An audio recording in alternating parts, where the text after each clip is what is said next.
정이야, 너 요즘 좀 여유 있냐? 왜요? 무슨 일이세요? 영순에 이번에 아파트 계약했잖아. 중도금이 모자라서 그런데 네가 1억만 보태라. 그 말의 순간 핸드폰을 들고 있던 손이 얼어붙었습니다. 뭐라고요? 1억 원이요? 이런 말이 목구멍까지 차올랐지만 바로는 꺼낼 수가 없더라고요. 엄마, 갑자기 그 큰 돈을 어떻게? 너도 회사 다니고 너 남편도 번다며. 둘이 맞벌인데 그 정도는 어렵겠냐? 구독과 좋아요, 알람 설정 꾹 눌러주세요. 안녕하세요. 올해로 56살 김정희입니다. 평소 같았으면 그냥 한 귀로 듣고 넘겼겠지만 이날은 이상하게 감정이 복받쳤습니다. 요즘 딸 둘 대학 보내느라 등록금이며 생활비며 빠듯하기만 했거든요. 오늘 이야기 끝까지 들어주시고 시청자 여러분들의 의견을 아래 댓글에 부탁드립니다. 저희도 여유 없어요. 엄마, 갑자기 1억은 무리예요? 무리라니? 오빠가 집 마련하는데 누가 좀 도와주면 어때? 순간 머릿속에 스쳐 지나갔습니다. 내 결혼할 땐 아무것도 없던 우리 집. 그땐 지 알아서 해야지라고 하셨던 엄마였는데 왜 오빠한텐 이리도 당연하게 도움을 구하는 걸까요? 내가 대신 갚을게. 천천히라도 꼭 갚는다. 엄마, 그 말 전에 몇 번 들었어요. 근데 한 번이라도 진짜 갚으신 적 있어요? 제가 이렇게 직설적으로 말한 건 아마 처음이었을 겁니다. 하지만 그때는 정말이지 꾹꾹 눌러왔던 말들이 입 밖으로 쏟아져 나왔습니다. 뭐야, 그게 무슨 말버릇이야? 엄마, 저는 엄마가 저를 사랑한다고 느껴본 적이 없어요. 항상 오빠 우선이었잖아요. 엄마는 잠시 말을 멈추더니 한참을 조용히 있었습니다. 그 뒤로 들려온 말은 또 저를 당황하게 만들었죠. 정이야, 그럼 대출이라도 받아. 그 돈은 꼭 필요해. 이제는 화가 나기보단 허탈하더라고요. 딸한테 1억을 요구하고 안 주면 적반하장. 내가 진짜 내 엄마 맞나 싶었어요. 퇴근 후 집에 돌아왔더니 남편이 밥을 차리고 있었습니다. 표정이 어두운 저를 보더니 조심스럽게 물었습니다. 무슨 일 있었어? 회사에서 뭐 안 좋은 얘기 들었어? 아니, 엄마가 전화해서 오빠네 집 중도금 좀 도와달라는데 1억이래. 남편은 잠시 말을 잃더니 조용히 국을 저었습니다. 그러고는 천천히 말했죠. 그 돈 우리가 마련해 줄 수는 없어. 당신도 알잖아. 그건 무리야. 그래요. 저도 그걸 알고 있었어요. 하지만 그보다도 더 무거운 건 엄마가 나한테 그런 부탁을 했다는 사실이었습니다. 나 이제 진짜 안 되겠어? 엄마랑 이 관계 좀 생각을 해봐야겠어. 응, 당신 하고 싶은 대로 해. 그게 맞아. 그날 밤 혼자 부엌에 앉아 찬물 한 잔을 마셨습니다. 가슴이 너무 답답해서 울지도 못했어요. 눈물 대신 속에서 뭔가 딱딱한 게 계속 걸리는 느낌이었거든요. 그리고 다음 날 엄마한테 문자를 보냈습니다. 죄송해요. 이번엔 도와드릴 수 없습니다. 여유 없습니다. 엄마는 답장 대신 전화를 걸어왔지만 받지 않았습니다. 대신 그날 하루 종일 핸드폰 진동이 끊이지 않았습니다. 나중에 후회할 짓 하지 마라. 내가 너 그렇게 키웠냐. 그래, 너는 돈밖에 모르는 년이다. 받지도 않았는데도 문자 하나 없는 상태에서 엄마가 할 말이 눈앞에 훤히 그려졌습니다. 그날 이후로 마음 한구석이 찢겨나간 것처럼 텅 비었습니다. 하지만 이상하게도 그게 싫지만은 않았습니다. 어쩌면 이 텅 빈 자리가 평화를 위한 첫걸음일지도 모른다는 생각이 들었거든요. 그날 밤 1억 원 얘기를 들은 뒤로 잠이 안 오더라고요. 하루를 아무렇지 않게 넘기려 했는데 자꾸만 속이 뒤집혔습니다. 남편은 잠든 아이들 방을 한번 둘러보고 조용히 제 옆에 앉았습니다. 당신 그래도 엄마가 그렇게까지 말하신 건 좀 심했지. 그치? 자꾸 생각나. 처음엔 그저 놀라고 다음엔 화가 났는데 결국 마지막에 남은 건 억울함이었어요. 어디서부터 이런 감정이 시작됐을까 생각하니 그 일이 떠올랐습니다. 딱 4년 전 우리 큰딸 유진이 결혼식 날이었습니다. 그날도 아침부터 정신이 없었어요. 신부 측 가족으로서 예식장에 일찍 가서 손님도 맞고 드레스도 챙기고 제가 신부가 된 것처럼 뛰어다녔죠. 하지만 가장 보고 싶었던 사람은 보이지 않았어요. 그날 엄마는 오지 않으셨습니다. 식이 끝날 무렵까지도 엄마 모습은 보이지 않았고 결국 신랑 측 가족만 북적였습니다. 신부 대기실 한켠에 앉아있던 아버지가 멋쩍게 웃으며 말했습니다. 너희 엄마가 요즘 다리 안 좋다고 아침에 갑자기 안 간다고 하더라. 예식이 어제 오늘 정한 것도 아니고 딸 결혼식인데 그게 말이 돼요? 아버지는 미안하단 말만 반복했습니다. 그때 전 제가 상처를 받은 기분이었어요. 결혼식 끝나고도 며칠 동안 엄마는 전화 한 통 없었습니다. 제가 먼저 걸었더니 전화를 받긴 받았죠. 야야, 사진 잘 찍혔냐? 엄마, 왜 안 오셨어요? 유진이 그렇게 보고 싶다 하더니. 내가 뭘 하러 가? 어차피 신랑 집이 다 준비하는 건데 내가 괜히 가서 뭐 하냐? 그 말에 숨이 턱 막혔습니다. 사위네 식구들이 다 해준다며 엄마는 딸 결혼을 그저 남 일처럼 여긴 거예요. 그 뒤로 며칠 지나서 등기로 봉투 하나가 왔습니다. 열어보니 딱 10만 원이 들어있더라고요. 그나마 말도 없이 축의금이라 쓰인 봉투조차 없이요. 엄마, 봉투 잘 받았어요. 근데 그건 너무 성의 없잖아요. 야야, 내가 돈이 얼마나 있다고 너도 알잖아. 자식 키우기 어려운 거. 그 말에 더는 뭐라 말할 수 없었죠. 저도 딸 키우며 돈이 얼마나 드는지 잘 아니까요. 근데 그게 아니었어요. 그 무렵 엄마가 오빠네 집 냉장고 바꿔줬다는 소문을 들었거든요. 중고가 아닌 새 제품으로 LG 프리미엄 냉장고를. 당시 가격이 거의 250만 원대였어요. 그 이야기를 들었을 때 제 속은 이미 뒤집혀 있었습니다. 엄마, 그 돈으로 냉장고는 사주시고 제 딸 결혼엔 그냥 안 오셨어요. 냉장고는 내가 사준 게 아니라 걔가 카드 긁고 내가 조금 보태준 거야. 무슨 말을 그렇게 해?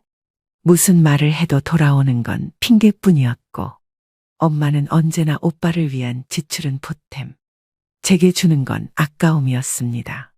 결혼식 후 저는 딸아이 앞에서 아무렇지 않은 척했지만 유진이는 눈치가 빨랐어요. 외할머니 안 오신 거 혹시 나 때문은 아니에요? 아니야, 그냥 몸이 좀 안 좋으셔서 그래. 그 말을 하고 돌아서는데 얼마나 마음이 아프던지요. 딸이 상처받을까봐 그동안 엄마한테 받은 상처를 숨겨야 한다는 게 참 서글펐습니다. 그날 이후로도 엄마는 딸의 결혼을 축하하지 않았고 그 어떤 말 한마디도 건네지 않았어요. 반면 오빠네 아들, 그러니까 엄마 입장에서 장손인 현우가 취업했을 때는 직접 미역국까지 끓여서 보내셨습니다. 그 미역국 끓여 보내준다는 얘기를 들었을 때 저는 너무 어이가 없어서 웃음만 났어요. 엄마, 왜 유진이 때는 안 오시고 현우 취직은 챙기세요? 아유, 걔는 우리 집 장손이잖아. 그게 얼마나 중요한 건데. 그 말에 무너졌습니다. 우리 딸 결혼보다 오빠 아들 직장이 더 중요한 일이라니요. 그러다 보니 1억 원 얘기를 들었을 때 그 기억들이 다 떠올랐습니다. 그냥 거절한 게 아니라 그동안 쌓이고 쌓인 게 터졌던 거였어요. 그리고 이번에야말로 저도 마음을 정리하기로 했습니다. 언제까지 참고만 살 순 없으니까요. 남편에게 솔직하게 말했습니다. 나 이제 엄마한테 미안하다는 생각 안 하려고 해. 잘 생각했어. 당신 그동안 충분히 했잖아. 그날 밤 저는 아이들 방을 다시 한번 들여다봤습니다. 그리고 다짐했어요. 나는 우리 애들한테 그런 엄마 되지 않겠다고요. 기억 못할까봐 노트 한 구석에 글을 남겼습니다. 난 내 딸 꼭 그 옆에 있을 것이다. 아무리 다리가 아파도, 아무리 기운이 없어도 엄마란 이유로 딸을 외롭지 않게 해주는 것, 그게 부모다. 그렇게 저는 친정엄마와의 관계를 조금씩 멀리 놓기로 했습니다. 상처를 회피하려는 게 아니라 나 자신을 지키기 위해서요. 그리고 무엇보다 딸에게 부끄럽지 않은 엄마가 되기 위해서요. 주말 아침부터 전화가 울리더라고요. 번호를 보기 전부터 누군지 알겠더라고요. 친정 엄마였어요. 정희야, 오늘 뭐 하냐? 왜요? 무슨 일 있으세요? 아빠가 또 집이 난장판이라고 난리를 쳐서 방 좀 정리해줘야겠다. 그 말을 들었을 때 가슴 한켠이 싸늘해졌습니다. 몇 주 전에도 그 몇 달 전에도 똑같은 이유로 갔던 기억이 났거든요. 엄마, 지난달에도 제가 청소 다 해드렸잖아요. 그러니까 또 부탁하는 거지. 네가 하니까 아빠도 조용하고. 결국 또 끌려가듯 친정집으로 향했어요. 애들은 남편한테 맡기고 몸이 피곤한 것도 잠시 잊은 채요. 도와줘야 한다는 의무감 때문이었죠. 문을 열고 들어가자마자 엄마가 고무장갑부터 내밀었습니다. 여기 이것부터 끼고 부엌부터 좀 봐봐. 냄새 나겠다. 아버지는 거실 소파에 앉아 신문을 보고 계셨고 오빠는 그날도 나타나지 않았습니다. 주방은 기름때로 번들거렸고 싱크대는 설거지 산이었어요. 반찬통은 죄다 상한 냄새가 났고 냉장고 안은 정리 하나 안 되어 있었습니다. 엄마, 며칠 전에 정리했는데 또 이래요? 그새 쌓인 거지 뭐. 냉장고는 아빠가 자꾸 먹다 남은 걸 밀어 넣어서 그래. 사실 엄마는 요리를 거의 안 하세요. 배달이 대부분이고 음식도 아빠가 주워온 걸 모아둔 게 많았습니다. 그래도 매번 가면 고무장갑 끼고 변기 뚫고 찌든 기름 벽 닦고 그날은 거실 유리창 청소까지 시키셨습니다. 햇빛 좀 들게 커튼도 빨아야겠다. 세탁기에 넣어두자. 정말이지 누구 생색도 안 내고 조용히 일하는 가정부 같았습니다. 청소를 마친 뒤 겨우 앉으려 하니 엄마가 또 뭐라 하시더라고요. 저기 작은 방에 이불 꺼내놨으니까 널어서 말려. 엄마, 지금 시간이 몇 시인데요? 점심도 안 먹었어요. 밥은 집에 가서 먹어. 내가 또 언제 널 불러서 이렇게 하겠냐? 그 한마디예요. 그 한 문장에 내가 지난 몇 년간 해온 모든 게 아무것도 아닌 게 됐습니다. 예전에도 이랬어요. 아이 어릴 적 어린이집 하원 시간에 맞춰 부탁드렸을 때도 자꾸 그러면 너 나중에 힘들어져. 너희 애는 네가 키워. 그 말 들으며 억울했던 그날 이후 저는 엄마한테 부탁 안 했어요. 그런데 엄마는 자기가 필요할 땐 꼭 저를 부르십니다. 그리고는 늘 이렇게 말씀하세요. 딸이 도와주는 게 뭐 어때서? 아니요, 엄마. 그건 딸이라서가 아니라 저니까 가능한 겁니다.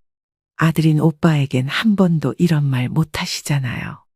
제가 청소하는 동안에도 오빠네 손주는 엄마가 봐주고 있었어요. 매주 토요일이면 오빠 집에 가서 반찬 챙기고 청소도 해주신다고요. 그날 창틀 닦다 베인 손을 보며 멍하니 앉아 있었어요. 무슨 낙으로 이걸 참고 있나 싶었죠. 저녁이 되자 엄마가 말했습니다. 정희야, 다음 주엔 창고 좀 정리하자. 거긴 너 말고는 도와줄 사람이 없다. 엄마, 나도 바쁜 사람이에요. 저도 회사 다녀요. 그럼 너희 오빠한테 하랴? 그놈이 뭘 안 해? 그래요. 뭘 안 하는 사람이 아니라 안 시키는 엄마의 문제였어요.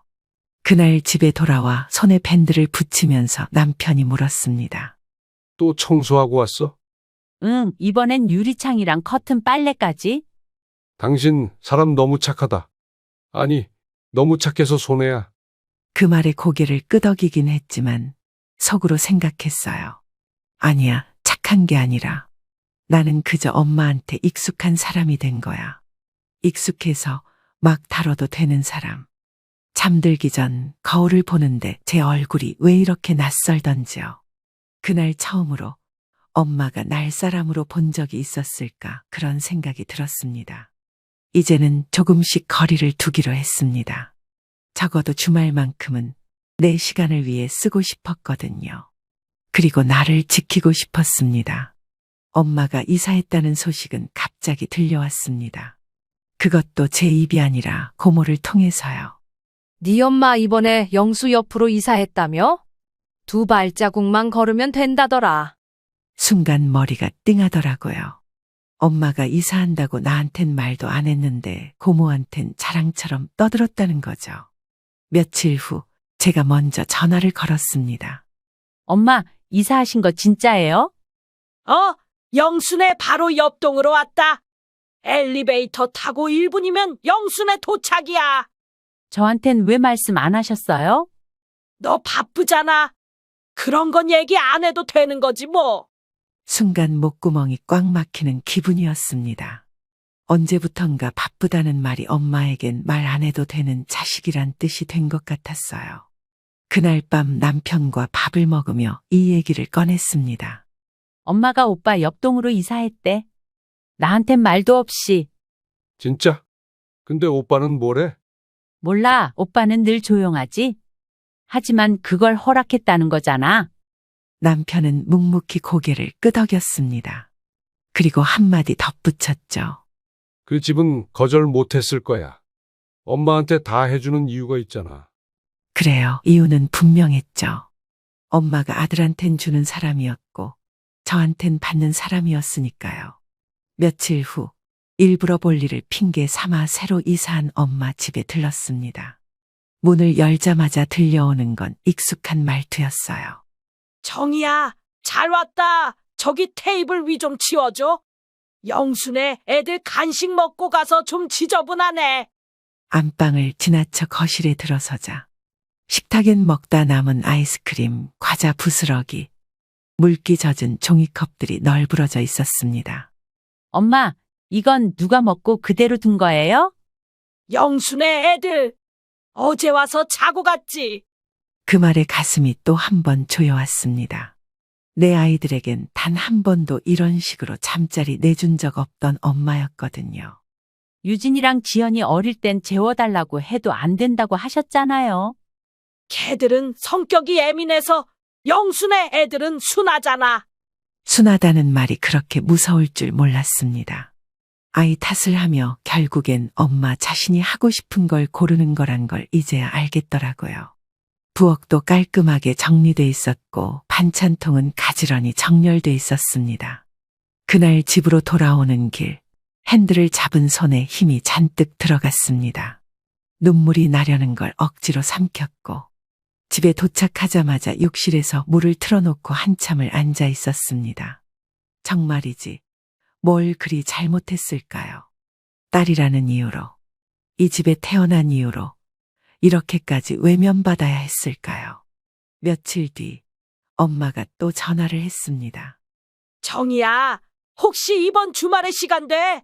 청소 좀 도와줘라. 장롱 옮기는데 너밖에 없다. 그 전화를 받고 휴대폰을 내려놓았을 때 저도 모르게 웃음이 났습니다. 엄마, 이제는 저도 좀 쉬고 싶어요. 오빠랑 함께 하세요. 바로 옆이잖아요. 그 말에 엄마는 잠시 침묵하더니 넌 참 정이 없다. 어쩜 그렇게 딱 잘라? 그래요. 정을 줬는데 받은 게 없으면 어느 순간부터는 그 정이 마르고 말죠. 그날 저는 처음으로 엄마의 요구를 끝까지 거절했습니다.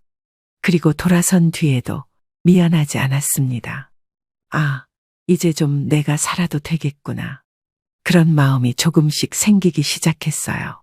그날은 회사에서 오후 반차를 내고 병원에 다녀온 날이었습니다. 몸이 으슬으슬하고 기운도 없어서 그냥 일찍 누웠는데 저녁 8시쯤 또 전화가 울렸습니다. 화면에 뜬 이름을 보자마자 깊은 한숨이 나왔습니다. 엄마. 정이야, 너 다음 주 금요일 쉬는 날이지? 왜요? 또 뭐 도와달라는 거예요? 요즘 보호사 쓰는데 비용이 너무 나와. 너도 좀 돌아가며 봐야겠다. 그 한마디에 숨이 턱 막혔습니다. 아빠가 한 달 전부터 다리 힘이 부쩍 빠지면서 거동이 많이 불편해지셨거든요. 엄마는 요양보호사를 구했지만 한 달 비용이 만만치 않다며 자꾸 티를 냈습니다. 그럼 오빠랑 나눠서 비용을 부담하든가요? 왜 저한테만 돌아가면서 보라 그러세요? 걔는 일도 바쁘고 자식도 어리고 걔한테 어떻게 시키냐? 그럼 전요? 저도 회사 다니고 딸 둘 키우고 있어요. 엄마는 잠시 침묵하더니 말했습니다. 딸이니까 그 정도는 좀 하자. 딸이니까. 그 말이 입에 착 달라붙은 것처럼 엄마는 무슨 일이든 딸이니까로 시작해서 당연하다로 끝냈습니다. 그날 밤, 저는 남편에게 조심스럽게 이야기를 꺼냈습니다. 엄마가 아빠 돌봄을 나한테 맡기려 해. 요양보호사 월급이 부담된대. 아니, 오빠는? 아들이라면서 가까이 살잖아. 그러게. 근데 엄마 입장에선 아들은 건드릴 수 없는 존재인가 봐. 남편은 한숨을 쉬며 말했습니다. 당신한테만 그러는 건 당신이 늘 들어줬기 때문이야. 맞는 말이었습니다. 엄마가 부탁하면 무조건 달려갔고, 싫다는 말 한 번 제대로 못하고 살았으니까요. 며칠 뒤, 엄마가 보내온 문자에는 보호사 하루 빼고 정의가 봐주면 40만 원 아낀다고 써 있었습니다. 한 사람이 아니라 돈으로 계산된 제 존재. 그게 그 문자에서 느껴졌습니다. 그 주 금요일, 저는 차마 전화를 하지 못하고 오빠에게 먼저 연락을 했습니다. 오빠, 혹시 아빠 돌봄 얘기 들었어? 아, 엄마가 뭐라 하긴 하더라. 근데 나는 회사 일이 워낙 빡빡해서. 역시나였습니다. 바쁘다는 말 한마디면 엄마는 그래, 아들은 어쩔 수 없지 하고 넘길 테니까요. 다음날 엄마에게 전화를 걸어 말했습니다. 엄마, 나도 보호사 비용 같이 보태드릴게요. 근데 돌아가면서 돌보는 건 못해요. 너무 냉정한 거 아니냐? 내가 너를 어떻게 키웠는데? 엄마, 제가 엄마한테서 키웠다는 말 들을 만큼 받은 게 뭐가 있죠? 그 말이 입 밖으로 나온 순간 가슴이 덜컥 내려앉았습니다. 그동안 말하지 못했던 말을 처음 꺼낸 거였거든요. 엄마는 잠시 말을 잃더니 결국 그래, 너 같은 딸 낳은 내가 잘못이지. 라는 말을 남기고 전화를 끊었습니다. 그 말을 듣고 저는 더 이상 울지 않았습니다. 차라리 시원했습니다. 엄마의 진심이 어떤 건지 이젠 정확히 알 것 같았거든요. 그날 밤 저는 보호사 비용을 매달 일부 송금하겠다는 문자만 남겼습니다. 그리고 다짐했어요. 더 이상 딸이니까라는 말에 흔들리지 않겠다고요. 그 한마디 딸이니까.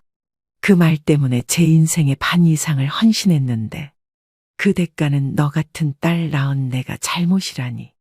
이제는 저도 저 자신을 좀 아껴보기로 했습니다. 가족 단톡방이 만들어진 건 벌써 5년 전쯤이었습니다. 엄마가 이젠 문자 말고 단톡으로 소통하자면서 오빠와 저, 엄마 아빠 4명만 들어있는 단체방을 만들었죠. 이름은 우리 가족. 그 이름부터가 이미 저에겐 좀 무거웠습니다. 초기에는 명절 음식 뭐 할지, 아버지 약속한 날짜가 언제인지, 오빠네 조카 생일 사진 같은 걸 올리곤 했습니다. 하지만 1년도 안 돼서 그 방은 사실상 엄마의 오빠 찬양방이 되었어요. 영수가 이번에 승진했단다. 우리 아들 대단해. 오늘은 영수가 김치 냉장고 고쳐줬어. 역시 아들은 든든해. 그 방에선 제가 아무리 메시지를 써도 대꾸가 없었습니다. 제가 애들 사진을 올려도 아무 말도 안 하시던 엄마였어요. 그러다 몇 달 전 오빠 생일날이었습니다. 엄마가 단톡방에 사진을 여러 장 올리셨죠. 직접 만든 잡채에 갈비찜, 미역국에 케이크까지. 오늘 영수 생일상이야. 직접 차렸지롱. 그 글 아래엔 아빠가 단답형으로 수고했어. 오빠는 잘 먹었습니다. 정말이지 보기 좋은 가족사진 한 장이었어요. 그걸 보면서 저도 모르게 핸드폰을 내려놨습니다. 눈물이 나려는 걸 억지로 참았고 저도 뭔가 말해야 할 것 같아 그날 밤에 문자를 하나 남겼어요. 엄마, 제 생일은 다음 주예요. 엄마는 읽고도 아무 답이 없었습니다. 제 생일이 지나던 날 단톡방은 조용했습니다. 아무도 아무 말도 없었어요. 그날 하루 종일 휴대폰을 쳐다보다가 저녁이 다 되어서야 엄마에게서 개인 문자가 왔습니다. 바빴다. 미역국은 집에서 끓여 먹어라. 그 한 줄이었어요. 생일 축하해란 말 한마디 없었습니다. 그날 밤 혼자 생일 케이크 초를 켜다가 유진이가 물었습니다. 외할머니 오늘 전화 안 했어? 응, 바쁘셨대. 딸 앞에서 애써 아무렇지 않은 척했지만 촛불을 끄고 케이크 조각을 나누며 속으로 다짐했습니다. 이젠 안 되겠다. 더는 못하겠다. 며칠 후 또 단톡방에 사진이 올라왔습니다. 오빠네 가족이랑 같이 간 여행 사진이었어요. 엄마는 그곳에서 밝게 웃고 있었습니다. 아이들과 팔짱을 끼고 놀이공원 입구에서 찍은 사진이었죠. 그때였어요. 그 방에 조용히 있는 저 자신이 너무 초라하게 느껴졌습니다. 그날 밤 저는 가족 단톡방을 나갔습니다. 아무 말도 남기지 않고요. 다음 날 오빠에게 개인 톡이 왔습니다. 왜 단톡방 나갔어? 그냥 나랑은 안 맞는 방 같아서. 오빠는 더 이상 묻지 않았습니다. 엄마한테선 연락이 안 왔고 아버지도 말이 없었어요. 그런데 며칠 뒤 엄마가 전화를 걸어왔습니다. 너 왜 방 나갔냐? 애처럼 구니까 좋냐? 엄마, 나 애 아니에요. 그냥 엄마한테 실망해서요. 내가 뭘 어쨌다고 이 지경이야? 다 설명해야 알아요. 아니면 그냥 모르고 싶으세요? 통화는 오래 가지 않았습니다. 그 뒤로도 엄마는 몇 번 전화를 걸어왔지만 받지 않았습니다. 그 대신 저는 제 생일날 아빠에게만 전화를 드렸습니다. 아빠, 고맙습니다. 예전부터 늘 묵묵히 계셔줘서요. 아빠는 잠시 조용하시더니 이렇게 말씀하셨어요. 너 삶 살아. 너무 무리하지 마. 그 말이 그렇게 고마울 줄 몰랐습니다. 가족이란 이름 아래 참 많이도 참았던 시간이었어요. 그 단톡방 하나에서 나왔을 뿐인데 마음은 한결 가벼워졌습니다. 나도 이제 내 감정부터 챙기며 살아야겠다. 진심으로 그렇게 느꼈습니다. 그날은 아버지 생신이었습니다. 예전 같았으면 꽃다발이랑 케이크 챙겨서 친정에 들렀겠지만 올해는 그냥 전화 한 통으로 축하 인사를 대신했어요. 아버지, 생신 축하드려요. 몸은 좀 어떠세요? 그래, 고맙다. 뭐하러 전화까지 했냐? 짧고 수줍은 말이었지만 그 말이 따뜻하게 느껴졌습니다. 그런데 며칠 후 고모에게서 전화가 왔습니다. 니네 엄마, 니네 아빠 명의로 돼 있던 집 오빠한테 넘겼다며? 순간 귀를 의심했어요. 그 집을 오빠한테 넘겼다고요. 예전부터 들려오긴 했어요. 엄마가 아버지 명의지만 사실상 내 오빠 집이지 뭐라고 말하던 걸요. 하지만 정말 그렇게 될 줄은 몰랐습니다. 제가 직접 엄마에게 전화를 걸었어요. 엄마, 아버지 집 오빠 명의로 바꾸셨어요? 그래. 어차피 걔가 돌봐드릴 거고 같이 사는 마당에 그게 맞지. 그 말에 숨이 턱 막혔습니다. 오빠가 돌봐드린다고요. 친정오빠 병원도 안 따라가고 엄마가 불러도 바쁘다고만 하잖아요. 오빠가 뭘 돌봐요? 엄마가 다 하시잖아요. 그러니까 너한텐 아무것도 안 주지. 그 한마디, 그 한 문장이 제 인생을 통째로 부정한 것 같았습니다.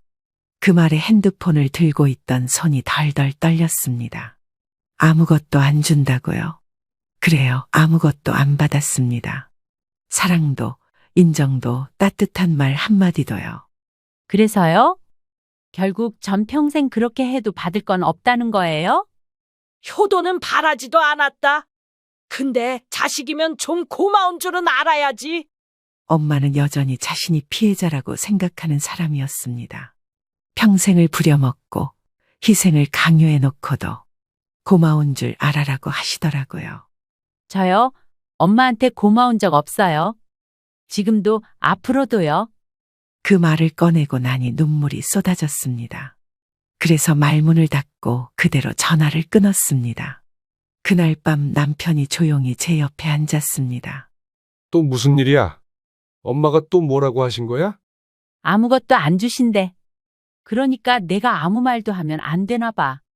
남편은 조용히 제 손을 잡아줬습니다. 그 따뜻한 손에 저는 처음으로 죄책감이 아닌 위로를 느꼈어요. 다음 날, 저는 엄마에게 문자 한 통을 보냈습니다. 앞으로 어떤 것도 바라지 마세요. 저도 이제 그럴 겁니다.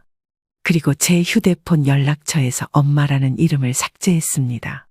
이제 정말 끝이다라는 말이 뇌리에 맴돌았지만 이상하게 마음은 가벼웠습니다. 이제라도 내 몫의 인생을 살아야겠다고 정말로 그렇게 생각했거든요. 아버지가 입원하셨다는 소식을 들은 건 오빠가 보낸 단 2줄짜리 문자 때문이었습니다. 아빠 입원하심, 폐렴 증세 있음. 그 짧은 문장이 머릿속을 멍하게 만들었습니다. 평소처럼 조용히 지나가는 하루였는데 그 문자 하나로 모든 게 멈췄어요. 남편에게 알리고 회사의 조퇴를 신청한 뒤 급하게 병원으로 달려갔습니다. 병실 문을 여니 아버지는 산소 호흡기를 끼고 누워 계셨고 그 옆에 엄마가 앉아 있었습니다. 엄마는 제 눈을 마주치자마자 시선을 돌렸습니다. 차마 먼저 말을 걸 수 없어서 저는 아버지 쪽으로 다가갔어요. 아버지, 저 왔어요. 정이에요. 아버지는 고개를 아주 천천히 끄덕였고 입술이 조금씩 떨렸습니다. 왔구나. 고맙다. 그 말에 저는 한순간에 무너졌습니다. 눈물이 볼을 타고 흘러내렸어요. 그렇게 병실에서 조용히 아무 말 없이 시간을 보냈습니다. 저녁이 가까워지자 오빠가 병실에 들어왔고 엄마는 그때서야 입을 열었습니다. 이제는 너희가 알아서 좀 해라. 나 혼자 이 짓 못하겠다. 그 말에 오빠는 아무런 말도 없이 고개만 끄덕였습니다. 그 침묵이 더 기분 나빴어요. 묵묵히 엄마한테 책임을 전가하면서도 본인은 절대 나서지 않는 그 태도 말이에요. 아버지는 병세가 급격히 악화됐고 입원한 지 일주일도 되지 않아 돌아가셨습니다. 장례식장엔 친척들, 조카들, 이웃들까지 북적였지만 정작 가장 중요한 사람과는 말 한마디 나눌 수 없었어요. 엄마는 조문객을 맞이하며 오빠 옆에만 붙어 있었고 저에겐 눈길조차 주지 않았습니다. 둘째 날 저녁 무렵 사람들이 다 빠지고 상주들만 남은 자리에 앉아 있었을 때 엄마가 처음으로 제 옆에 와서 앉았습니다. 이제 너밖에 없다. 그 한마디에 저는 고개를 돌렸습니다. 그래요. 결국 또 저예요. 엄마는 말했습니다.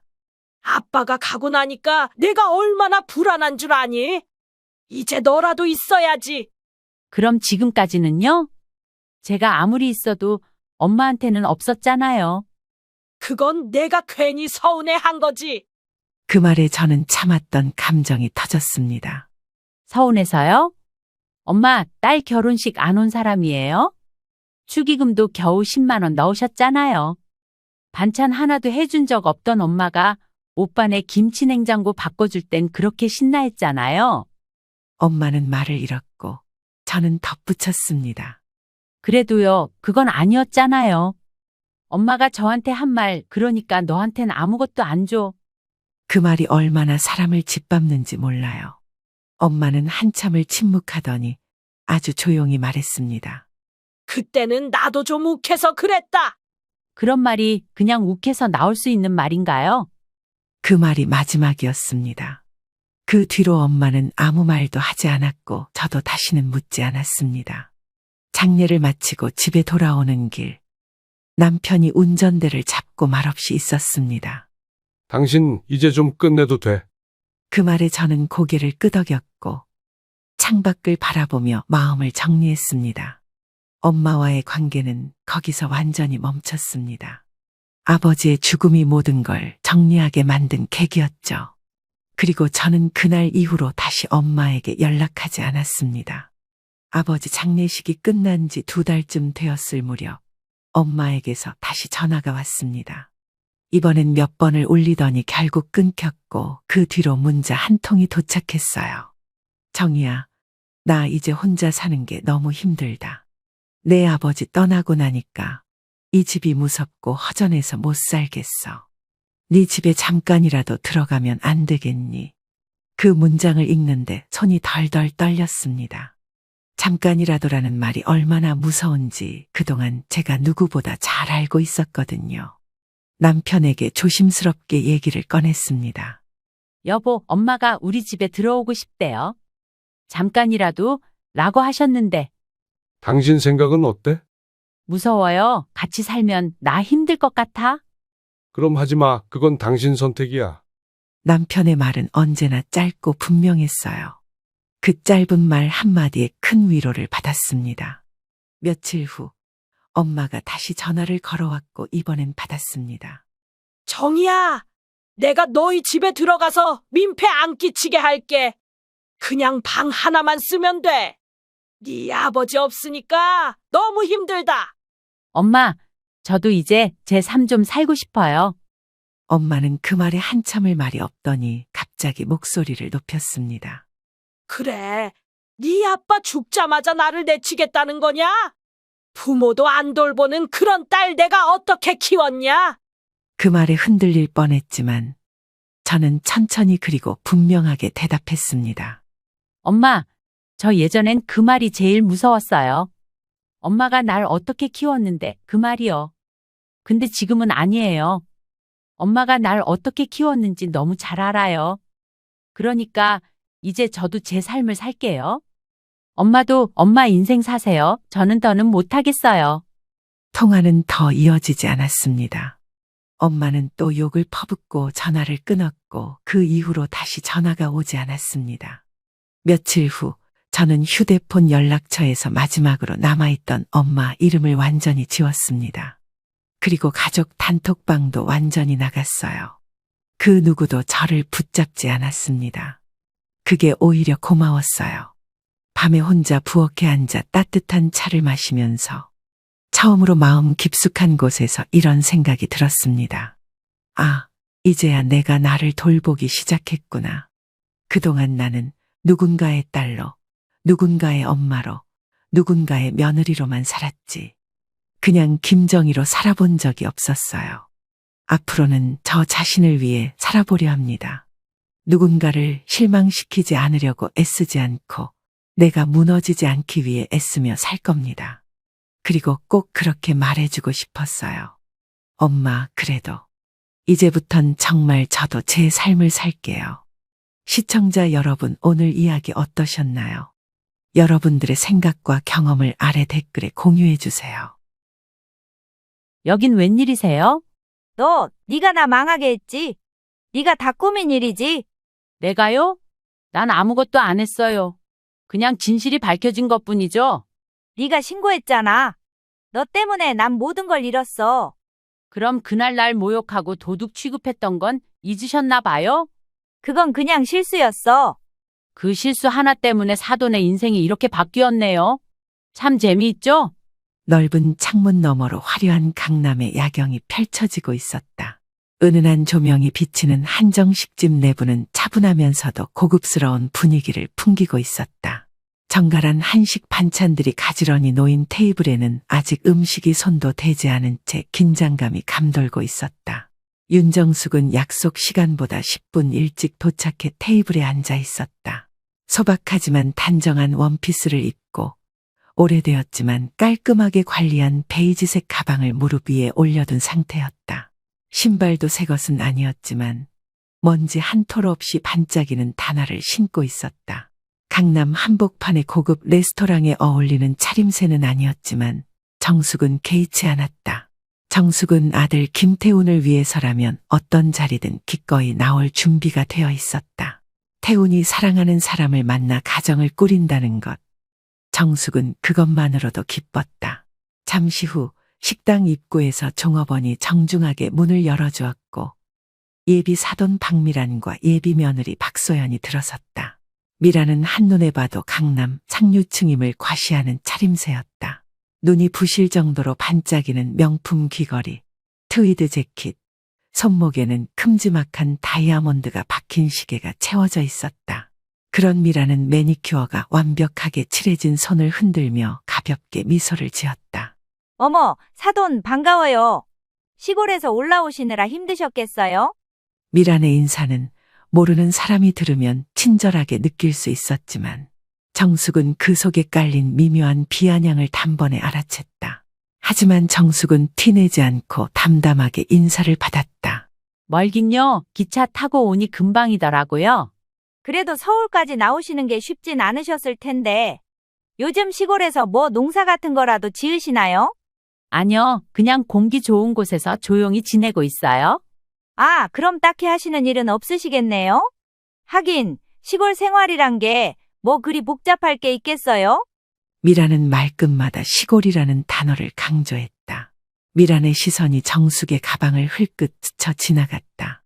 미란은 마치 무언가를 떠보려는 듯한 표정으로 고개를 갸웃거리며 말했다.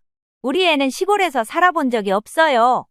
어디 가서 촌스럽다는 소리 들으면 안 되는데 신혼집은 서울에서 따로 사는 게 좋을 것 같아요. 그 순간 태훈이 도착했다. 어머니, 오래 기다리셨어요? 태훈은 어색하게 웃으며 정숙의 옆자리에 앉았다. 소연도 태훈을 따라 조용히 자리를 잡았다. 엄마, 그만해. 소연은 조용히 미란의 팔을 붙잡았지만 미란은 아랑곳하지 않았다. 우리 소연이는 서울 토박이라 시골 생활에 적응하기 어려울 거예요. 김치 같은 것도 아직 담글 줄 모르고 사돈 댁에서는 그런 거 기대하시는 거 아니죠? 태훈의 얼굴이 굳어졌다. 장모님, 저희 어머니도 혼자 저 키우시면서 얼마나 힘드셨는지 아십니까? 덕분에 늘 부족함 없이 살아왔고요. 아휴, 그렇게 날카롭게 반응할 거 없잖아요. 그냥 우리 애가 그런 걸 못 해봤다고요. 김치야 사 먹으면 되니까 걱정할 건 없지만 서울 생활에 익숙한 소연이가 아무래도 시골 분위기랑 맞지 않을 수 있어서요. 정숙은 조용히 차를 한 모금 마셨다. 정숙은 미란의 태도에 불쾌했지만 굳이 감정을 드러내고 싶지는 않았다. 하지만 미란은 점점 더 노골적으로 정숙을 무시하기 시작했다. 사돈은 평소에 음식을 직접 해 드세요? 아니면 반찬 가게 같은 데서 다 사 드세요? 직접 해 먹기도 하고 사 먹을 때도 있죠. 아, 요즘 시골에도 반찬 가게가 있나 보네요. 그래도 서울이랑은 품질은 다르겠죠? 미란의 태도에 태훈도 더 이상 참지 못했다. 장모님, 저희 어머니께 너무 무례한 말씀하시는 거 아닙니까? 아휴, 그냥 궁금해서 그런 거예요. 왜 이렇게 예민하게 반응하세요? 작게 미소를 띠며 말하던 미란이 갑자기 두리번거리며 말했다. 어머, 내 지갑이 어디 갔지? 미란이 자리에서 벌떡 일어나더니 가방을 허둥지둥 뒤적이기 시작했다. 엄마, 차에 두고 온 거 아니야? 아니야, 분명 여기 테이블 위에 뒀어. 미란은 주변을 두리번거리다가 갑자기 눈빛을 정숙에게 돌렸다. 솔직히 말해서 여기서 지갑을 가져갈 만한 사람이 한 분밖에 없을 것 같은데요? 식탁에 앉아있던 모두의 시선이 정숙에게 쏠렸다. 장모님, 지금 그게 무슨 말씀이세요? 아니, 기분 나쁘게 듣지 마시고요. 그냥 가방 한번 열어봐 주세요. 혹시 모르잖아요? 정숙의 얼굴이 차갑게 굳었다. 정숙은 살면서 평생 이런 모욕을 받아본 적이 없었다. 지금 제가 가져갔다고 의심하시는 겁니까? 어머니는 그런 분이 아닙니다. 아휴, 왜 이렇게 날카롭게 반응하세요? 그냥 가방 한번 열어보면 될 일을. 정숙이 천천히 자리에서 일어나며 말했다. 좋습니다. 차라리 제가 직접 경찰을 부르죠. 그리고 여기 있는 사람들 가방을 모두 똑같이 확인하면 되겠네요. 정숙의 단호함에 미란이 놀란 듯한 표정을 지었다. 엄마, 혹시 차에 둔 거 아니야? 내가 가서 확인해 볼게. 소연은 황급히 차로 뛰어가 미란의 가방이 있는지 확인했고 잠시 후 소연이 숨을 헐떡이며 돌아왔다. 엄마, 여기 있었어. 차 뒷좌석 바닥에 떨어져 있더라. 어머, 내가 깜빡했네. 그럼 그렇지. 사돈이 그럴 분이 아니라고 생각했어요. 내가 요즘 정신이 없어서 기분 나쁘셨다면 미안해요. 하지만 태훈의 기분은 이미 만신창이었다. 이게 사과하시는 겁니까? 그때 정숙이 끼어들며 말했다. 됐어, 태훈아. 이만 가자. 그렇게 첫 상견례는 최악의 분위기 속에서 끝이 났다. 한바탕 소란이 벌어지고 식당을 나서자 밤 공기가 차가웠다. 강남의 화려한 불빛과 거리는 여전히 분주했지만 정숙의 머릿속은 이상할 만큼 고요했다. 상결례에서 있었던 일들이 마치 영화의 한 장면처럼 반복해서 떠올랐다. 정숙은 평생 남의 시선을 신경 쓰지 않고 살아왔다. 시골에서도 검소하게 살며 자신의 방식대로 인생을 꾸려왔다. 그런데 도둑 취급이라니 말이 되지 않는 일이었다. 정숙은 한숨을 삼키며 발걸음을 옮겼다. 그리고 태우는 정숙의 옆을 함께 걸으며 속이 부글부글 끓는 듯 보였다. 어머니, 도대체 어떻게 그렇게 침착할 수 있어요? 정숙은 가만히 태훈의 얼굴을 바라보았다. 너는 지금 화가 많이 났구나. 화가 난 정도가 아니라 너무 어이가 없고 분해요. 대체 왜 저런 사람들을 상대해야 하는지 모르겠어요. 결혼을 생각하는 과정이란 게 원래 그렇지. 사람을 제대로 알아가는 시간이기도 하고. 하지만 장모 될 사람이 어머니를 그렇게 모욕했는데 그냥 넘어갈 수 없잖아요. 정숙은 천천히 걸음을 멈추고 태훈의 눈을 바라보았다. 네가 나서서 싸울 필요는 없어. 대신 내가 해야 할 일을 하면 돼.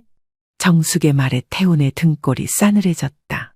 평소 조용하고 온화했던 정숙이 이런 식으로 말을 할 때는 결코 쉽게 지나가는 일이 없다는 것을 태훈은 알고 있었다. 같은 시간 미란과 소연도 식당을 떠나 차로 향하고 있었다. 엄마, 아까 너무 심했어. 어떻게 태훈 씨 어머니한테 그런 식으로 할 수가 있어? 미란은 코웃음을 쳤다. 뭘 심해? 그 여자가 지나치게 예민한 거지. 어차피 도둑질한 것도 아닌데 괜히 유난 떠는 거 아니야? 엄마, 그런 문제가 아니잖아. 소연아, 너 지금 누구 편이야? 편을 나누자는 게 아니라 사람이 예의는 지켜야 한다는 거야. 난 그냥 사실을 확인해 보자고 했을 뿐이야. 뭐가 문제라는 거야? 소연은 한숨을 내쉬었다. 아무리 말을 해도 미란은 잘못을 인정하지 않을 것 같았다. 태훈 씨가 엄청 화가 많이 난 것 같아. 엄마 때문에 우리 결혼에 문제 생기는 거 아니야? 말도 안 돼. 태훈이가 너를 얼마나 좋아하는데? 그리고 엄마가 조금 실수했다고 해서 결혼을 깨겠어? 하지만 소연은 왠지 불안했다. 태훈이 보인 표정이 너무도 단호했기 때문이다. 집으로 돌아가는 기차 안, 정숙은 창밖을 바라보며 깊은 생각에 잠겼다. 정숙은 어린 시절부터 자신을 얕잡아보는 시선을 수도 없이 겪어왔다.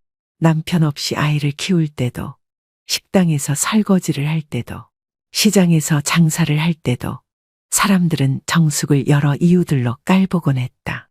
하지만 정숙은 그럴 때마다 더 강해졌고 더 현명해졌다.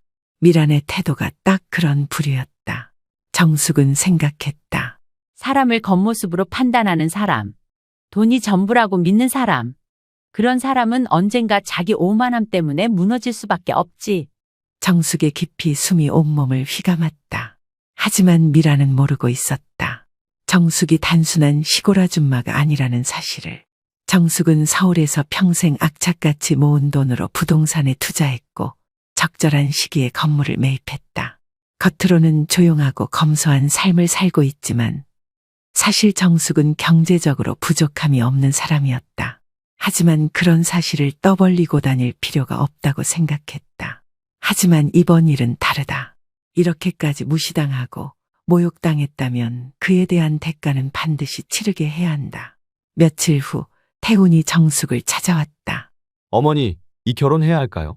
정숙은 태훈을 바라보았다. 결혼은 사랑하는 사람과 함께 하는 거지. 그 사람의 가족과 결혼하는 게 아니야. 하지만 장모 될 사람이 저렇게 나오는데 이 결혼이 제대로 될까요? 정숙은 차분히 차를 한 모금 마시고 말을 이어갔다.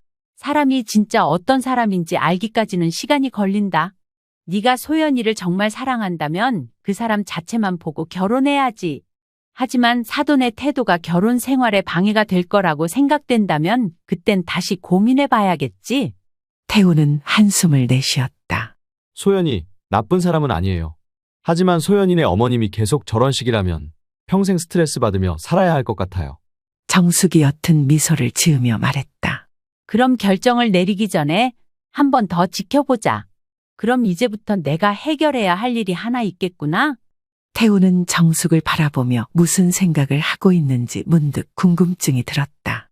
며칠 뒤 정숙은 서울 강남의 거리를 천천히 걸었다. 고층 빌딩들이 늘어선 도심 한복판. 유리창에 비친 자신의 모습을 바라보며 조용히 생각에 잠겼다. 정숙은 원래 이런 곳을 자주 오지 않았다. 올 필요도 없었고 번잡한 분위기를 그닥 좋아하지도 않았다. 하지만 오늘만큼은 다르다. 정숙에게는 뚜렷한 목적이 있었기 때문이다. 박미란, 당신이 그렇게 자랑하는 사업 내가 직접 확인해 봐야겠어? 손에 쥔 작은 수첩에는 미란이 운영하는 명품 편집숍의 주소가 적혀 있었다. 정숙은 깊은 숨을 들이마시고 수첩에 적힌 주소로 향하는 길을 따라 걸음을 옮겼다. 한참을 걸어 정숙은 결국 미란의 명품샵에 도착했다. 명품샵에 도착한 정숙의 눈은 크게 확장되었다. 한눈에 봐도 고급스러운 매장이었기 때문이다. 매장 외관은 대리석으로 마감되어 있었고 큰 유리창 너머로 반짝이는 명품 가방과 액세서리들이 가지런히 진열되어 있었다. 과연 돈이 많아 보이긴 하네. 하지만 것만 번지르르 한 게 아닌지. 매장 입구에서 짧게 생각을 마친 정숙이 미란의 매장으로 들어섰다. 박미란은 가게 한가운데에서 고객들과 대화를 나누고 있었다. 미란은 여전히 세련된 트위드 재킷을 걸치고 손목에는 커다란 다이아몬드 시계를 차고 있었다. 미란은 부드러운 미소를 지으며 고객들과 명품 가방을 둘러보고 있었다. 그 시각 미란은 자신의 명품 편집숍에서 고객들과 대화를 나누고 있었다. 우리 매장은 100% 정품만 취급해요. 해외에서 수입해서 직접 들여오니까 믿고 구매하셔도 됩니다. 미란이 고객을 상대하는 사이 정숙은 이미 미란을 압박할 궁리를 하고 있었다. 정숙은 미란의 가게에 들러 천천히 둘러보며 조용히 속으로 생각했다. 이 사람은 자기 사업이 영원할 거라고 믿겠지. 하지만 정숙은 한참 가게를 둘러보던 중 한 가지 확신이 들었다. 미란이 지금껏 누구도 자신에게 도전하지 않을 거라고 믿고 있을 것이라 생각했다. 정숙은 손에 쥔 차가운 찻잔을 바라보며 앞으로 해야 할 일을 떠올렸다.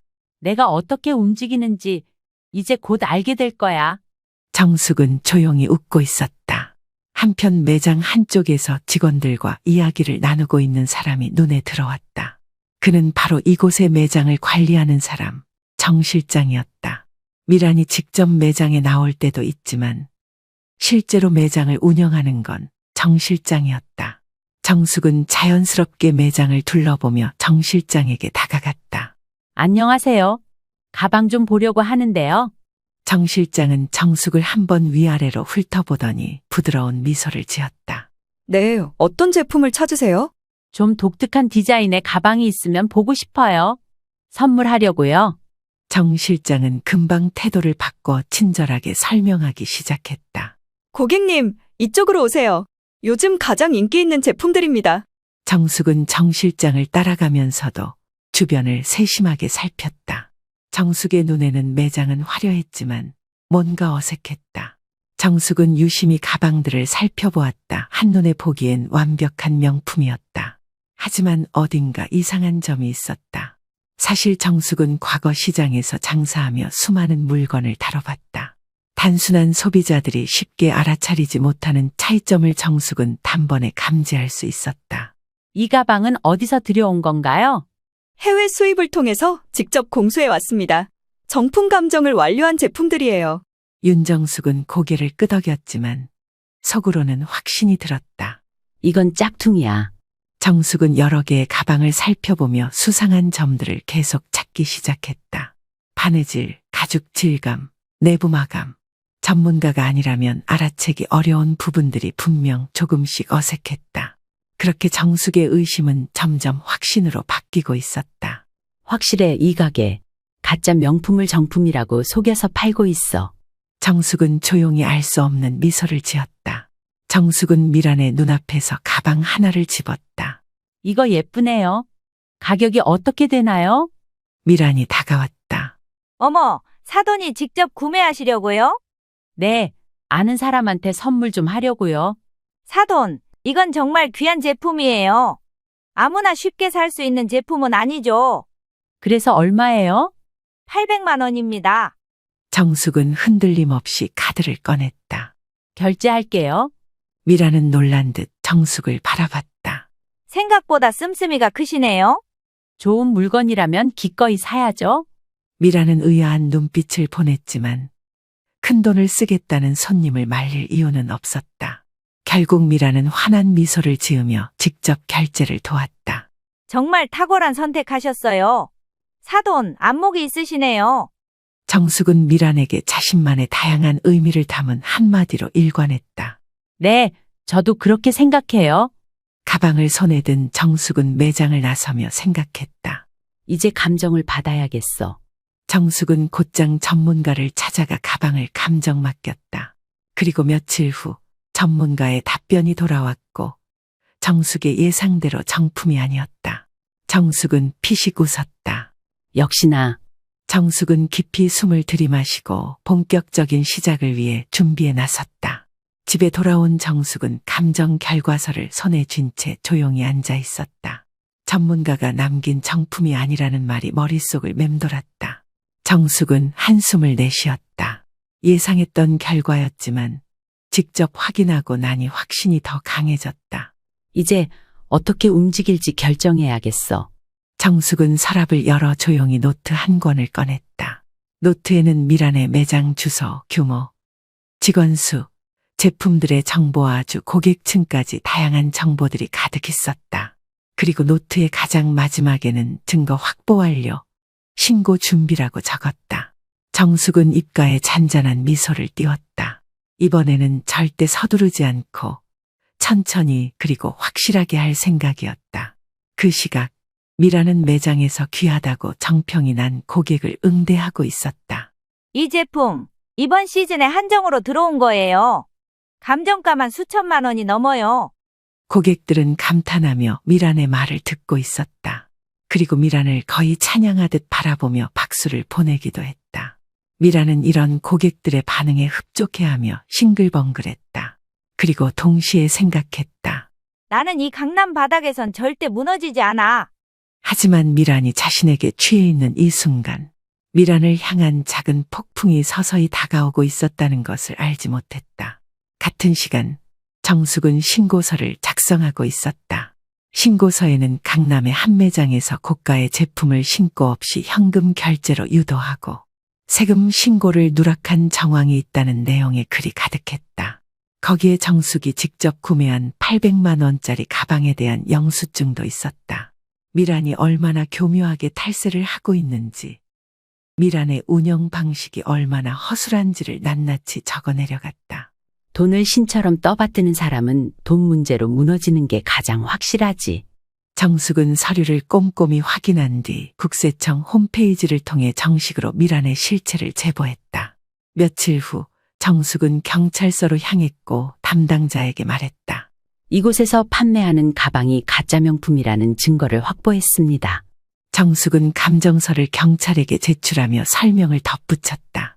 단순한 짝퉁 판매가 아닙니다. 고객들에게 정품이라고 속여 수천만 원씩 받고 있습니다. 피해자가 상당할 겁니다. 경찰은 자료를 검토하며 수사할 만한지를 함께 검토했다.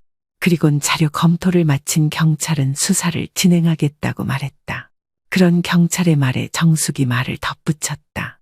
꼭 철저히 조사해 주세요. 이런 식으로 소비자를 기만하는 행위가 계속되면 안 되니까요. 정숙은 조용히 미소 지으며 경찰서를 나섰다. 한편 정 실장은 불안에 휩싸여 있었다. 대표님, 요즘 이상한 소문이 돌고 있습니다. 무슨 소문? 우리 매장에서 가짜 명품을 판다는 이야기요. 최근 몇몇 고객이 감정을 맡겼는데 정품이 아니었다는 주장이 나오고 있습니다. 미라는 얼굴이 굳어졌고 다소 격양된 목소리로 정 실장을 향해 말했다.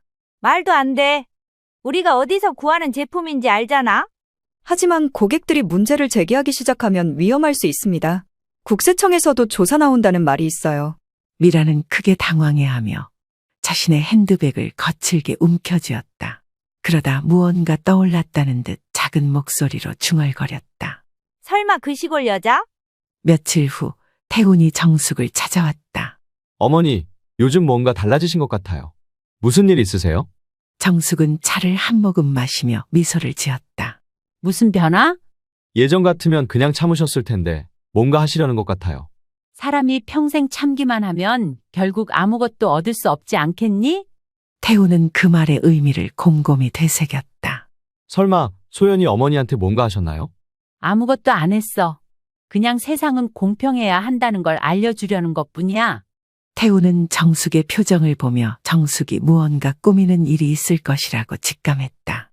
그날 오후 미란의 매장으로 한 통의 전화가 걸려왔다. 그곳은 바로 국세청이었고 세금 누락 혐의에 따른 조사를 받으라는 연락이었다. 국세청 직원의 말을 들은 미란은 손에서 핸드폰이 미끄러질 정도 힘이 풀렸다. 뭐라고요? 미란은 입술을 깨물고 곰곰이 생각했다. 대체 이게 어떻게 된 거야? 그리고 다급해진 미란은 재빨리 정 실장을 불렀다.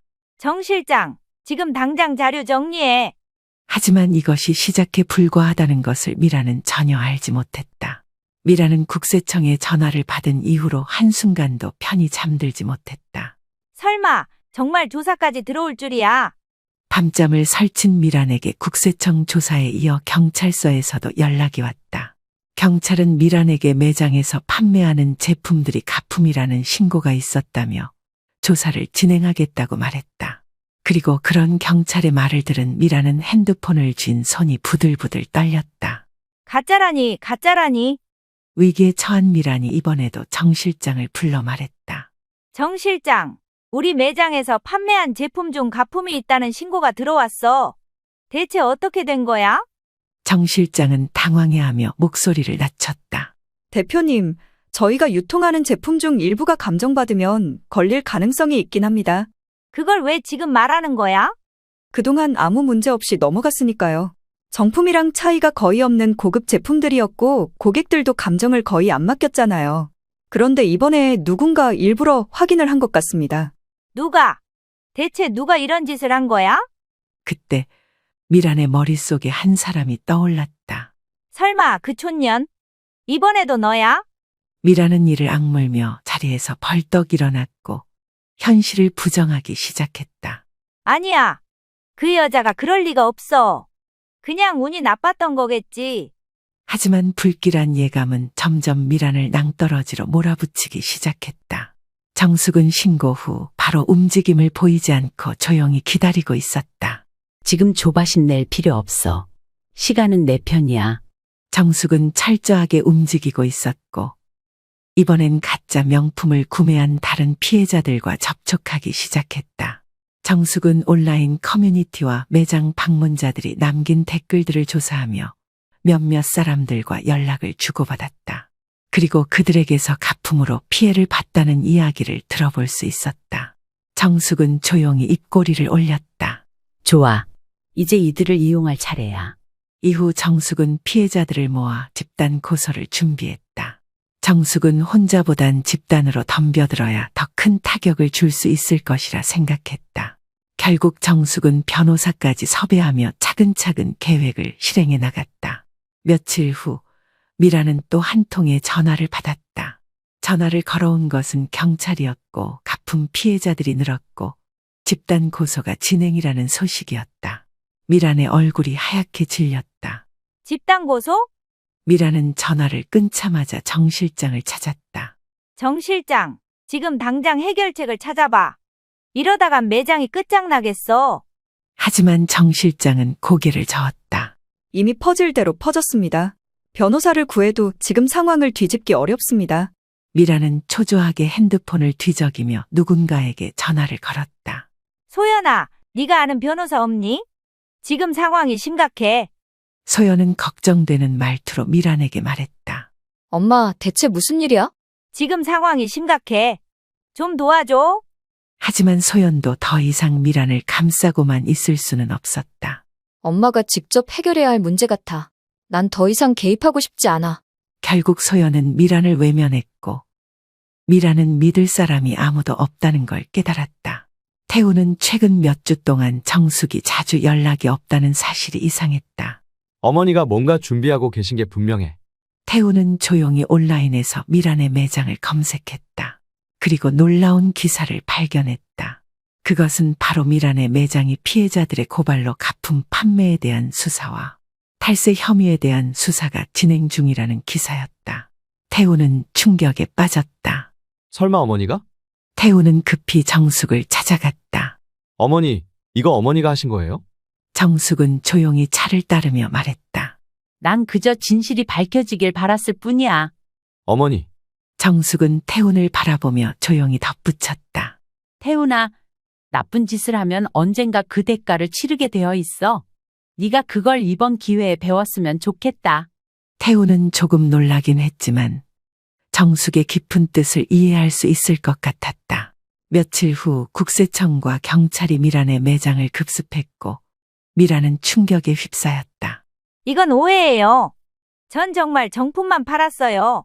그러나 미란의 말에도 경찰은 이미 충분한 증거를 확보한 상태였기 때문에 미란은 결국 경찰에게 연행될 수밖에 없었다. 정숙은 조용히 미란의 매장이 경찰에 의해 조사를 받고 있다는 뉴스를 바라보며 차를 한 모금 마셨다. 그리고 정숙은 조용히 창밖을 바라보며 생각했다. 속이 텅 빈 수레가 가장 요란한 법이지. 미란은 끝까지 돈이 전부라고 믿었다. 하지만 결국 그 돈 때문에 무너졌다. 정숙은 마지막으로 메모장에 사필기정. 모든 것은 제자리로 돌아온다라는 말을 적었다. 미란은 경찰 조사 후 매장에 돌아와 사무실 안에서 초조하게 서류를 뒤적이고 있었다. 이건 말도 안 돼. 이렇게까지 일이 커질 줄이야.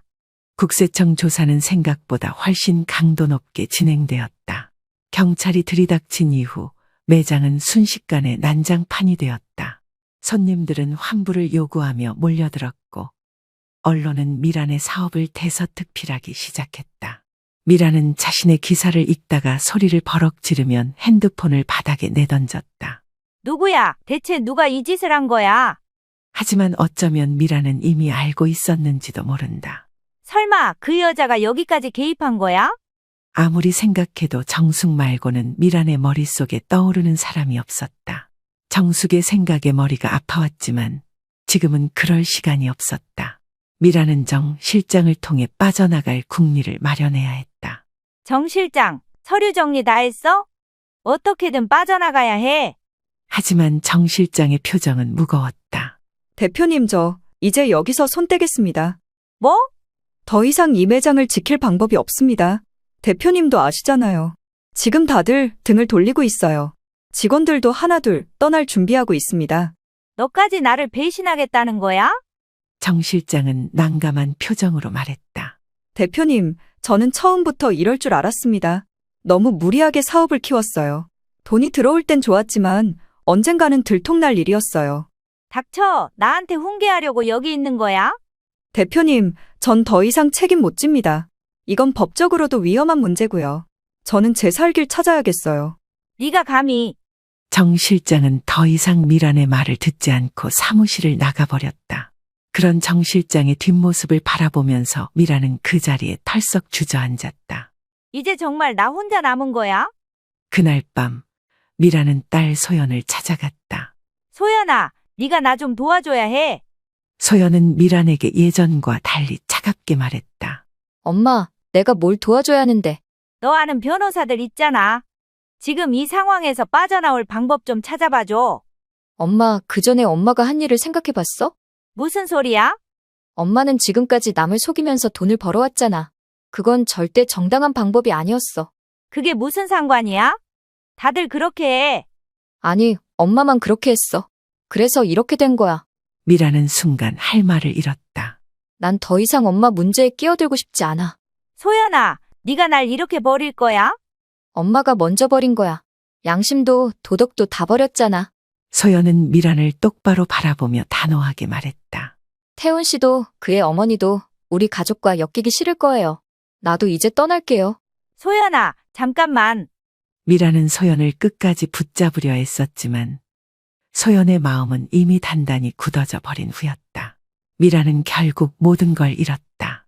매장은 문을 닫게 되었고 경찰 조사가 진행되면서 미란은 법적 처벌을 피할 수 없게 되었다. 이게 다 그 여자 때문이야. 미란은 마지막 희망을 걸고 직접 정숙을 찾아가기로 결심했다. 정숙은 자신의 집 정원에서 꽃을 다듬고 있었다. 그때 문이 쾅쾅 두드려졌다. 나와, 윤정수.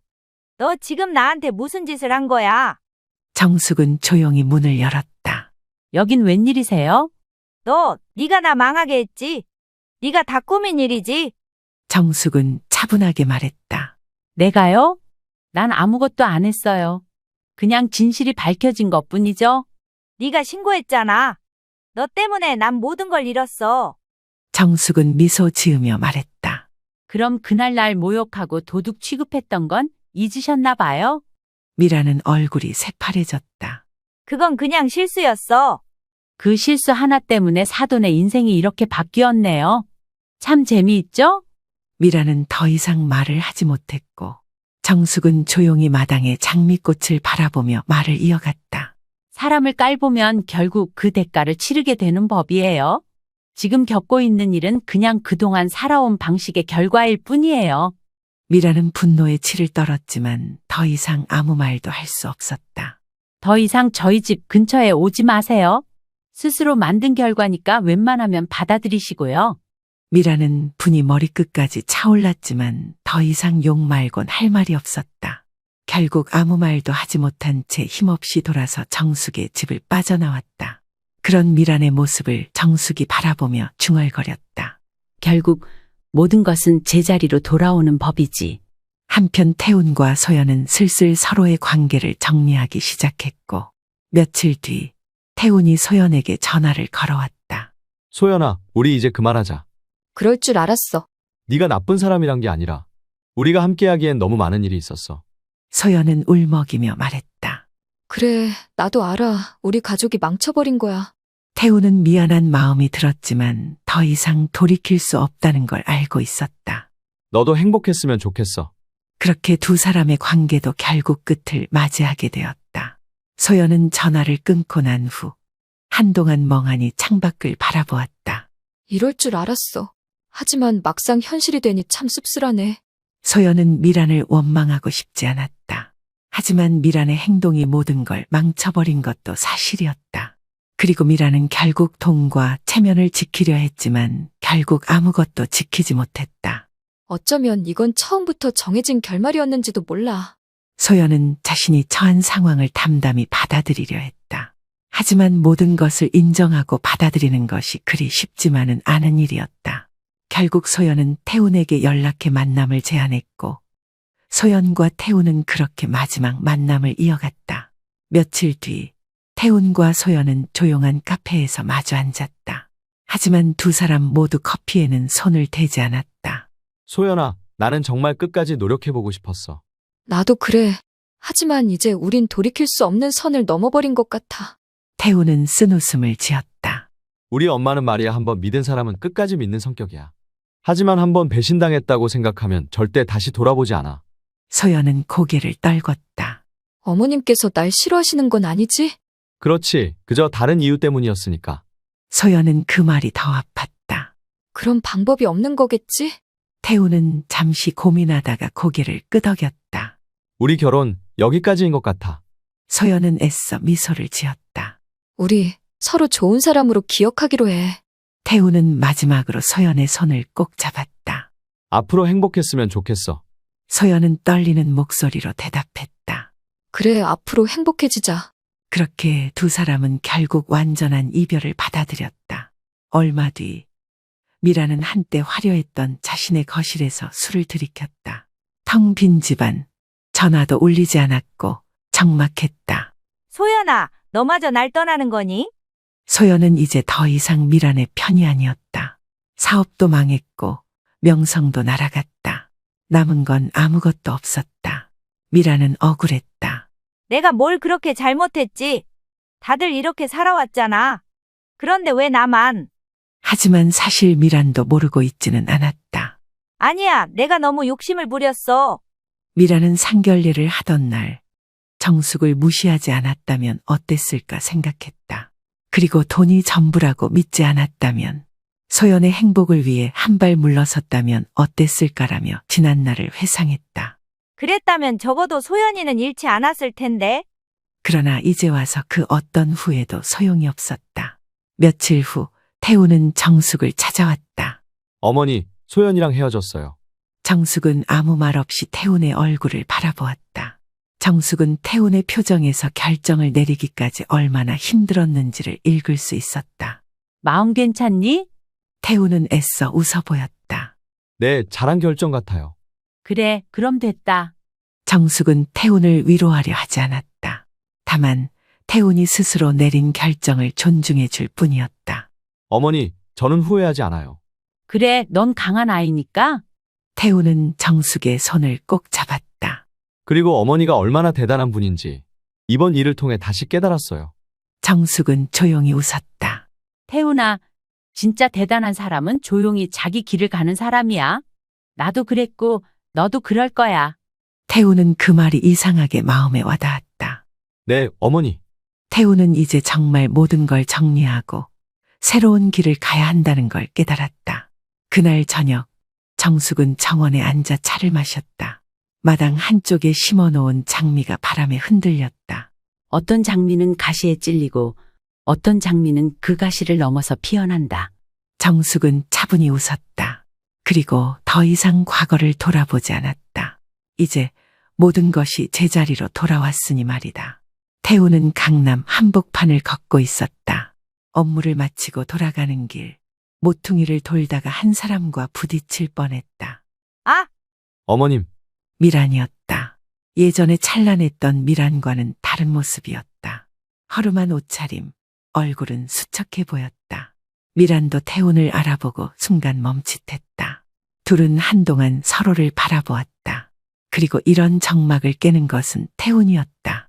잘 지내세요? 태훈은 일부러 평범한 질문을 던졌다. 하지만 미란은 피식 웃으며 고개를 저었다. 잘 지낼 리가 없잖아. 다들 나를 버렸는데 내가 이렇게 될 거라고 상상이나 했겠어? 나는 절대 무너지지 않을 줄 알았어. 태훈은 조용히 숨을 들이마셨다. 그래도 후회하시나요? 미란은 비웃듯 고개를 저었다. 후회한다고 달라질 것도 없잖아. 나는 너무 늦어버렸어. 태훈은 그 말에 반박하지 않았다. 사실 미란의 몰락은 자업자득이었다. 하지만 이렇게까지 미란이 처참해질 줄은 몰랐다. 어머니는 잘 계시고? 미란의 말에 태훈은 정숙을 떠올렸다. 어머니는 여전히 평온하게 지내세요. 원래 그런 분이잖아요. 미란은 쓴웃음을 지었다. 그래, 그 사람은 처음부터 나랑 달랐지. 미란이 천천히 몸을 돌리며 말했다. 나한테 마지막으로 해주고 싶은 말 있어? 태훈은 잠시 고민하다가 조용히 말했다. 어머님도 이제는 다시 일어나셨으면 좋겠습니다. 미란은 그 말을 곱씹으며 고개를 끄덕였다. 고마워. 하지만 이제 난 어디로 가야 할지 모르겠어. 미란은 그렇게 자신의 처지를 한 번에 알 수 있는 말을 던진 뒤 천천히 길을 걸어갔다. 태훈은 미란의 뒷모습을 바라보며 속으로 생각했다. 이제 정말 모든 게 끝났구나. 정숙은 여느 때처럼 정원에서 꽃을 손질하고 있었다. 바람이 살랑이며 꽃잎을 흔들었다. 정숙은 문득 미란이 떠올랐다. 그 사람도 후회하고 있겠지. 하지만 정숙은 더 이상 그 문제를 깊이 생각하지 않았다. 이미 끝난 일이었고 더 이상 연민을 가질 이유도 없었다. 그때 태훈이 집으로 들어왔다. 어머니, 저 왔어요. 그래, 일찍 왔네. 정숙의 태훈의 표정을 보며 무슨 일이 있었는지 직감했다. 그 사람 만났구나? 태훈은 고개를 끄덕였다. 네, 그냥 우연이요. 어떤 모습이던? 많이 변했어요. 예전 같지 않더라고요. 정숙은 모두 예상했다는 듯 고개를 끄덕였다. 사람은 자기 행동의 결과를 받아들이게 되어 있어. 그게 공평한 세상이야. 씁쓸하다는 듯 태훈이 정숙에게 되물었다. 어머니는 정말 후회 안 하세요? 후회, 난 한 번도 후회한 적 없어. 난 내가 해야 할 일을 했을 뿐이야.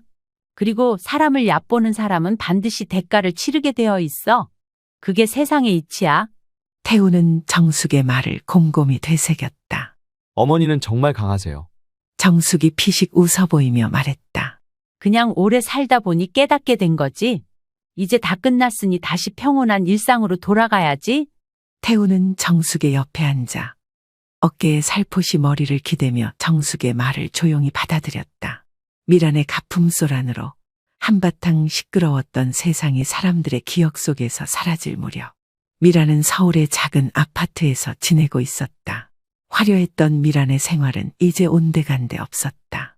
강남의 넓은 아파트도 명품들로 가득했던 드레스룸도 미란을 둘러싸고 있던 아첨꾼들도 사라졌다. 내가 정말 이렇게까지 될 줄이야. 그리고 소연은 새로운 회사로 출근을 시작했다. 예전 직장에선 미란의 영향력 덕에 비교적 수월하게 승진도 했지만 이번엔 오롯이 자기 실력으로 인정받고 싶었다. 엄마처럼 살지 않을 거야. 미란이 망가지던 모습을 똑똑히 지켜보며 소연은 진짜 품격은 돈에서 나오는 것이 아니라 사람의 태도에서 나온다는 것을 확실하게 배웠다. 소연은 지난 아픔을 딛고 천천히 앞으로 나아가기로 했다. 이제 내 인생을 살아야지. 몇 주 후 미라는 조용히 정숙의 집 앞에 섰다. 미라는 한참을 망설이다가 조용히 초인종을 눌렀다. 누구세요? 저예요, 박미란. 정숙은 생각보다 크게 놀라지 않았다. 그리곤 담담하게 문을 열어 집 안으로 안내했다. 무슨 일로 오셨어요? 미라는 한참 동안 말없이 서 있었다. 그리고 깊은 한숨을 내쉬며 말했다. 이제야 깨달았어요. 제가 얼마나 어리석었는지, 그때 상견례에서 내가 당신을 얼마나 무리하게 대했는지 지금도 생생해요. 정숙은 차분하게 물었다. 그렇다면 후회하십니까? 미라는 피식 웃었다. 후회해도 이미 늦었죠. 하지만 그냥 한 번은 와서 말하고 싶었어요. 정숙은 조용히 차를 따라 미란의 앞에 놓았다. 살다 보면 누구나 실수를 합니다. 중요한 건 그걸 깨닫고 어떻게 살아가느냐겠죠? 미라는 그 말을 천천히 되새겼다. 그렇군요. 미라는 조용히 정숙이 건넨 차 한 모금을 마셨다. 그리고 처음으로 진심 어린 표정을 지으며 정숙에게 말했다. 이제 다시 시작해 보려고요. 정숙은 조용히 고개를 끄덕였다. 잘 선택하셨네요. 미란이 천천히 고개를 숙이며 말했다. 이제야 깨달았어요. 진짜 품격이 뭔지. 미란이 떠난 후 정숙은 정원으로 나갔다. 장미꽃들이 바람에 흔들리고 있었다. 결국 모든 것이 제자리를 찾은 것뿐이야. 정숙은 차를 한 모금 마시고 다시 평온한 일상으로 돌아갔다.